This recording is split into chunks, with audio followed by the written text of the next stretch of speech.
दोस्तों, हिजाब मामला इंटरनेशनल मुद्दा तो बना ही, साथ ही गल्फ कंट्रीज में मोदी के खिलाफ सख्त से सख्त कार्रवाई करने के लिए एक लीगल टीम का भी गठन कर लिया गया है। ये टीम अब मोदी जी के खिलाफ सख्त से सख्त कार्रवाई करने के लिए तैयार बैठी है। आपको बता दें कि कुवैत की लीगल टीम के वकील ने मोदी सरकार को चेतावनी देते हुए ट्वीट किया और कहा कि भारत में मुस्लिम महिलाओं को हिजाब छोड़ने के लिए मजबूर नहीं किया जा सकता, क्योंकि ये उनका मौलिक और धार्मिक अधिकार है जो देश के संविधान में भी दिया गया है। जो कोई भी उन्हें इस अधिकार से वंचित करने की कोशिश करेगा, उसे पूरी मुस्लिम दुनिया से अंतर्राष्ट्रीय लीगल चुनौतियों का सामना करने पड़ेगा। आप ट्वीट देख सकते हैं कि कैसे कुवैत के लीगल टीम ने हिजाब मामले पर सख्ती बरती है और मोदी सरकार को चेतावनी दी है। कुवैत के वकील और अंतर्राष्ट्रीय मानव अधिकार के निर्देशक मजबूइल अल शारिक ने घोषणा की है कि भारत और खाड़ी देशों के लिए सोशल मीडिया प्लेटफॉर्म पर इस्लामोफोबिया और घृणा अपराधों से निपटने के लिए कानूनी विशेषज्ञों की एक टीम बनाई गई है। इससे पहले अल शारिका ने जिनेवा में संयुक्त राष्ट्र मानव परिषद में स्वेच्छा से भारतीय मुसलमानों के मुद्दों को अपनाने की घोषणा की थी। उन्होंने हिंसा के सबूतों के दस्तावेजीकरण में मदद करने के लिए भारतीय मुसलमानों से मदद मांगी थी और कहा था कि आप हमें मदद कीजिए, ऐसे लोगों पर हम शिकंजा कसेंगे। प्रवासियों की एक बढ़ती हुई जो जमात है, बढ़ती हुई जो लिस्ट है दोस्तों, सोशल मीडिया नेटवर्किंग साइट पर मुस्लिम विरोधी, इस्लाम विरोधी टिप्पणियां लिखना जारी करते हुए कई बार गल्फ कंट्रीज में पकड़ा गया। कई बार उनको चेतावनी दी गई, कई बार उनको डराया गया, धमकाया गया। कुछ शीर्ष अमीरात हस्ती इस्लामो सहयोग संगठन के लोग, बुद्धिजीवी और कार्यकर्ताओं को चेतावनी जारी करने के लिए प्रेरित करते हुए इन लोगों ने कई बार इन लोगों को कहा कि आप मुसलमान मुल्क में रह रहे हैं और इस्लामोफोबिया के खिलाफ इस तरह से गंदी और गलत बातें कर रहे हैं, उसको लेकर हम आप पर एक्शन ले सकते हैं। हाल ही के महीनों में आपने देखा कि कैसे गल्फ कंट्रीज में मुस्लिम देश में काम करने वाले भारतीय नागरिकों की बढ़ती संख्या को कथित तौर पर सोशल मीडिया पर इस्लामोफोबिक संदेश पोस्ट करने के लिए संयुक्त अरब अमीरात से निकाल दिया गया। उनको बाहर फेंका गया, उन्हें छोड़ने के लिए मजबूर किया गया कि अब आप इस मुल्क में काम नहीं कर सकते हैं। उनको बेरोजगार किया इस वजह से क्योंकि जिस जगह पर वो रह रहे थे उसी जगह पर इस्लामोफोबिया यानी कि मुस्लिमों के खिलाफ गलत पोस्ट, गलत आपत्तिजनक टिप्पणी करना उनको भारी पड़ा और इसी तरह से भारत में मुसलमानों के साथ होता हुआ आ रहा है। तो वो भारत सरकार से अपना सारा व्यापारिक रिश्ता खत्म करने का ऐलान कर दिया है। कहा है कि इसके लिए legal team Bharatiya Janata party Bharat सरकार को चेतावनी दे रही है कि वो हिजाब मामले पर इस तरह से जो टिप्पणी की जा रही है, इस तरह से मुस्लिम महिलाओं को परेशान किया जा रहा है, वो बंद कर देना चाहिए। दोस्तों, ये चेतावनी अपने आप में इसलिए बड़ी मानी जा रही है क्योंकि भारत सरकार जो है, भारत सरकार यानी कि मोदी सरकार का गल्फ कंट्रीज में काफी व्यापारिक संबंध है, व्यापारिक रिश्ता है।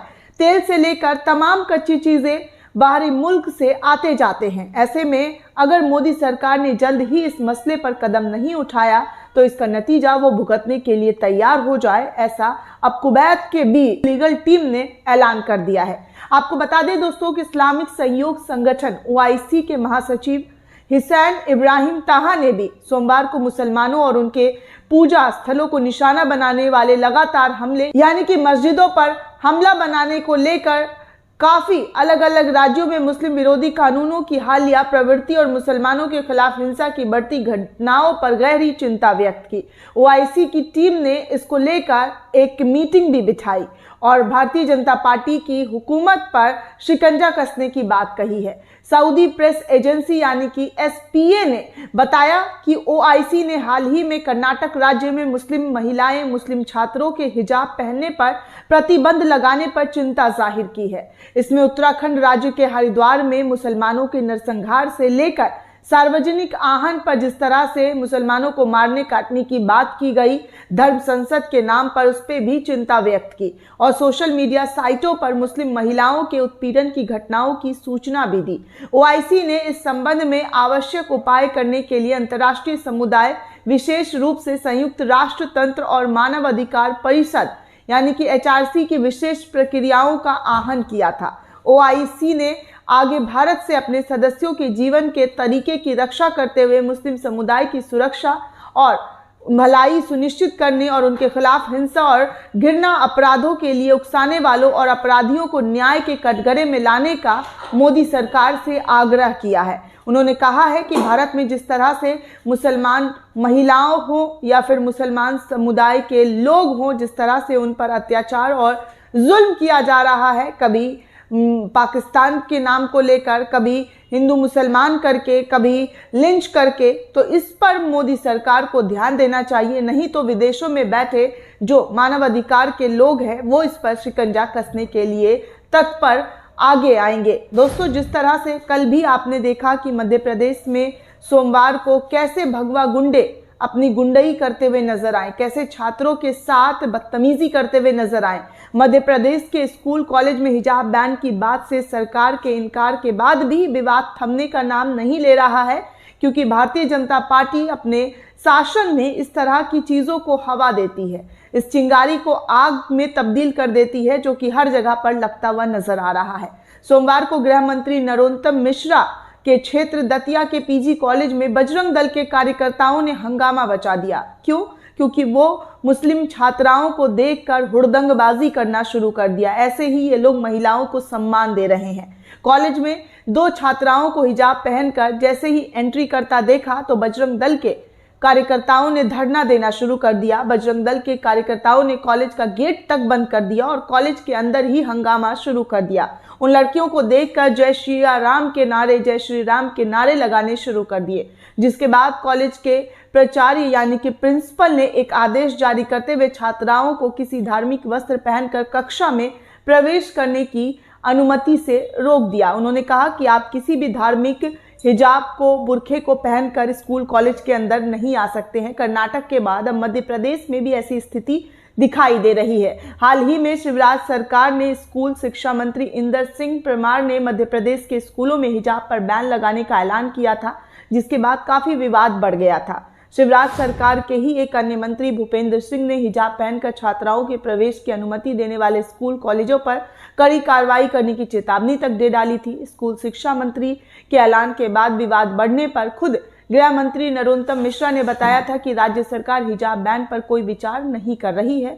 अभी उनका इस मसले पर कोई भी विचार नहीं किया गया, जिसके बाद स्कूल शिक्षा मंत्री भी अपने बयान से पलट गए थे। लेकिन दतिया में बजरंग दल के कार्यकर्ताओं का मनोबल देखिए कि कैसे हंगामा करते हुए वो नजर आ रहे हैं। एक के बाद एक कर जो बजरंग दल के कार्यकर्ता हैं, ABP के लोग हैं, इस विवाद को मध्य प्रदेश में भी तूल पकड़ना शुरू कर दिया गया है। तूल पकड़ना इसलिए शुरू कर दिया गया है क्योंकि ऐसी तस्वीरें कल यानी कि सोमवार को मध्य प्रदेश से देखने को मिली, जहां पर बजरंग दल के लोग बुर्खा वाली महिलाओं को देखकर, बच्चियों को देखकर जय श्री राम के नारे लगाना शुरू कर दिया। क्या इनको शोभा देता है? क्या अपनी माँ, बहन, बेटियों को देखकर इस तरह की ये अल्फाज निकालते हैं? जय श्री राम का नारा इन्होंने मजाक बनाकर रख दिया है कि कैसे ये अपने फायदे के लिए, अपने गुंडागर्दी के लिए जय श्री राम का नाम लेते हैं, उनके नाम को बदनाम करते हैं। आज दुनिया भर के तमाम मुल्कों में इस बात को लेकर निंदा की जा रही है, चेतावनी दी जा रही है, लेकिन भारतीय जनता पार्टी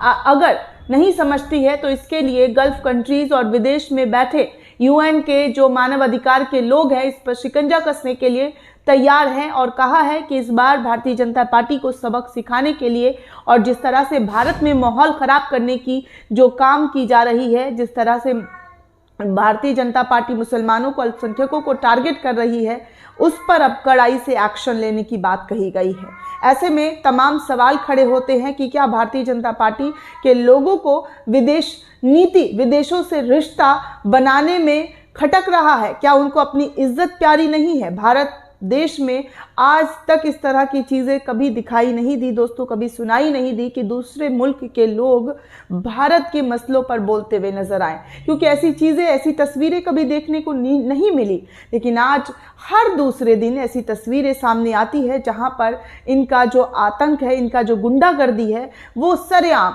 सरे बाजार में देखने को मिल रहा है। कहीं महिलाओं के कपड़ों को, बुरखे को, उनको उतरवाने की कोशिश की गई।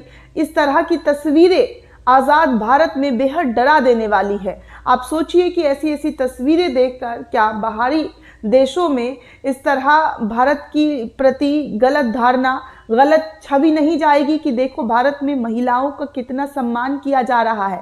यही भारतीय जनता पार्टी के लोग, नेता मंत्री महिलाओं की शिक्षा को लेकर, महिला सुरक्षा को लेकर, महिलाओं की इज्जत अस्मिता को लेकर बड़ी बड़ी बातें करते हैं, लेकिन इसी के लोग, इन्हीं के कार्यकर्ता किस तरह से ओछी हरकत करते हुए लगातार आए दिन पकड़े हुए जाते हैं, लेकिन बोलने के लिए सब खामोश है। हमारे प्रधानमंत्री, सबकी तो बात नहीं, हमारे प्रधानमंत्री खामोश है। हमारे प्रधानमंत्री अगर मुस्लिम महिलाओं से इतना ही प्रेम है, अगर मुस्लिम महिलाओं की इतनी ही सम्मान करते हैं, तो उनके लिए आवाज़ उठाएं।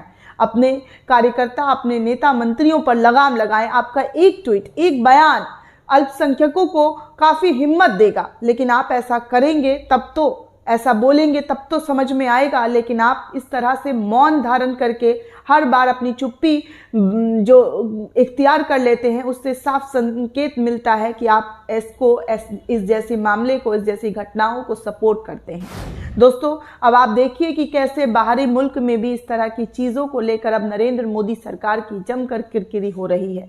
आप इस मामले में क्या सोचते हैं? आपकी क्या प्रतिक्रिया है? हमें कमेंट सेक्शन में ज़रूर बताइएगा। साथ ही साथ द नेशन को सब्सक्राइब करना बिल्कुल भी ना भूलें।